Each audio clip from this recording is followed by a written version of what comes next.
Trying to select several full rows in Excel, the key is to use the row numbers on the left. I will show you the mouse method, Shift, Ctrl, and a keyboard shortcut. First, let's select one full row. Move your mouse to the row numbers on the left side of the worksheet. Click the row number once. Now, the whole row is selected across the worksheet. If you click inside the rows, Excel selects only cell. So, for a full row, always click the row number.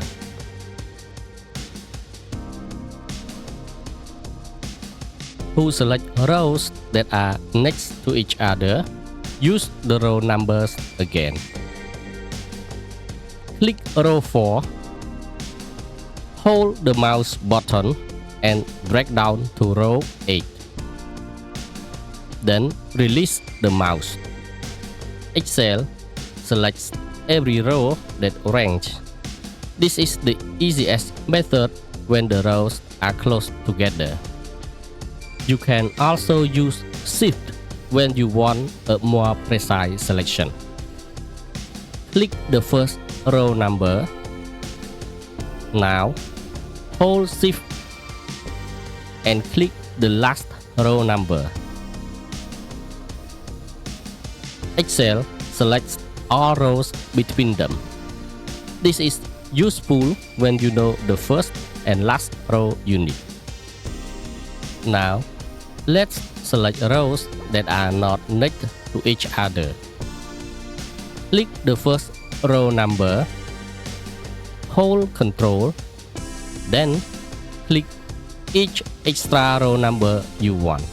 For example, I will select row 2, 5, and 9.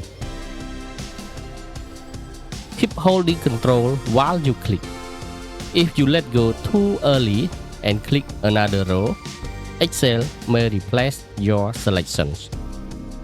There is also a keyboard shortcut for selecting the current row. Click any cell in the row you want. Then press Shift and Space. Excel selects the full row. To extend the selection to nearby rows, hold Shift and press down arrow.